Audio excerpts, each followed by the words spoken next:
ভারতের অভিবাসন নীতিতে এসেছে বড় পরিবর্তন। একদিকে দেশটির বিভিন্ন রাজ্যে তৈরি হচ্ছে নতুন বন্দি শিবির, যেখানে বৈধ কাগজপত্র ছাড়া ধরা পড়লেই আটকে রাখা হবে যে কাউকে।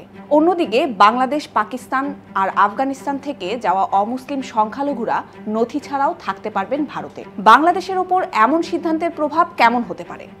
এটা কি কেবল প্রশাসনিক সিদ্ধান্ত, নাকি এর ভেতরে আছে আঞ্চলিক রাজনীতির দীর্ঘ প্রভাব? আর মানবাধিকার প্রশ্নে একজন মানুষকে কতদিন বন্দি শিবিরে রাখা যাবে, সেই প্রশ্নের উত্তর কি আছে ভারতের এই নতুন আইনে? ভারতের সংসদে পাশ হওয়া অভিবাসন ও বিদেশি নাগরিক সংশোধনী আইন 1 সেপ্টেম্বর থেকে কার্যকর করা হয়েছে। এই আইনের মাধ্যমে দেশটির নাগরিকত্ব সংশোধন আইন নতুন করে গুরুত্ব পেল। প্রথমেই প্রশ্ন হলো, এটি কি বাংলাদেশের উপর কূটনৈতিক চাপ তৈরি করবে? 2019 সালের সিটিজেনশিপ অ্যামেন্ডমেন্ট অ্যাক্ট অনুযায়ী বাংলাদেশ, পাকিস্তান আর আফগানিস্তান থেকে ধর্মীয় নিপীড়নের কারণে যারা 2014 সালের 31 ডিসেম্বরের মধ্যে ভারতে এসেছেন, তারাই নাগরিকত্ব পাওয়ার যোগ্য। স্বরাষ্ট্র মন্ত্রণালয়ের নতুন নির্দেশ অনুযায়ী সেই সময়সীমা বাড়িয়ে 2024 সালের 31 ডিসেম্বর পর্যন্ত করা হয়েছে। বাস্তবে এর সবচেয়ে বড় প্রভাব পড়বে বাংলাদেশি সংখ্যালঘুদের উপর। পশ্চিমবঙ্গ, আসাম, ত্রিপুরা আর মেঘালয়ে বসবাসরত বহু মানুষ এই সিদ্ধান্তে বৈধতা পাবেন। আর রাজনৈতিকভাবে এটা ন্যাশনাল রেজিস্টার অফ সিটিজেন্স এবং সিটিজেনশিপ অ্যামেন্ডমেন্ট অ্যাক্ট ইস্যুকে আবারও সামনে নিয়ে এলো। কারণ ভারতের এই নতুন সিদ্ধান্ত একদিকে অমুসলিম সংখ্যালঘুদের জন্য আশ্রয়ের দরজা খুলে দিলেও অন্যদিকে বাংলাদেশকে একটি বার্তা দিচ্ছে। এখানকার সংখ্যালঘুরা নিরাপদ নয় বলেই তাদের ভারতে যেতে হচ্ছে। বিশ্লেষকরা বলছেন, ঢাকার জন্য এটি একটি নতুন কূটনৈতিক চাপ।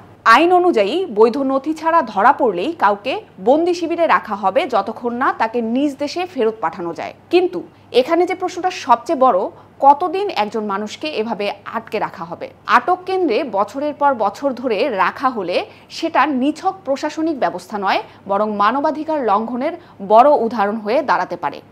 এই নতুন নির্দেশ ঘিরে সবচেয়ে বড় বিতর্ক হলো, অমুসলিম সংখ্যালঘুরা ছাড় পাচ্ছেন, কিন্তু মুসলিম অভিবাসীরা পাচ্ছেন না।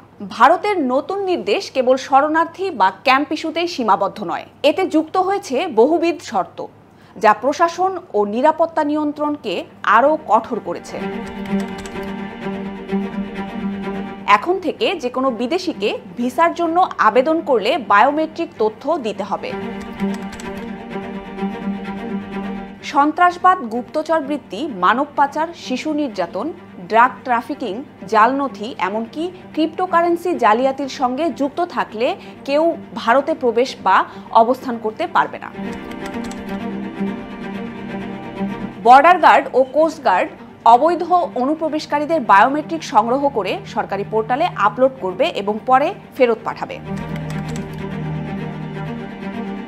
বৈধ ভিসা থাকলেও বিদেশি নাগরিকরা বিদ্যুৎ, পানি বা পেট্রোলিয়াম সেক্টরে চাকরি নিতে পারবেন না সিভিল অথরিটির অনুমতি ছাড়া। Feature film, documentary, web series বা টিভি কন্টেন্ট যে কোনো ধরনের পাবলিক মিডিয়া প্রোডাকশন করতে হলে বিদেশিদের কেন্দ্রীয় সরকারের লিখিত অনুমতি নিতে হবে।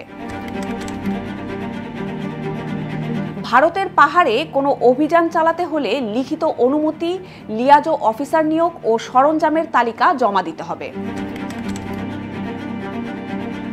অরুণাচল প্রদেশ, মিজোরাম, সিকিম, নাগাল্যান্ড সহ কয়েকটি রাজ্যে ঢুকতে বিশেষ অনুমতি লাগবে।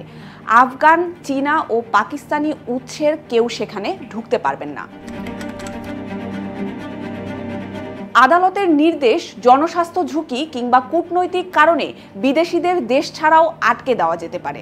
সব মিলিয়ে ভারতের এই নতুন আইন একদিকে নিরাপত্তা ও প্রশাসনিক নিয়ন্ত্রণকে শক্তিশালী করছে, অন্যদিকে তা তৈরি করছে রাজনৈতিক প্রশ্ন, মানবাধিকারের বিতর্ক আর কূটনৈতিক টানাপোড়েন।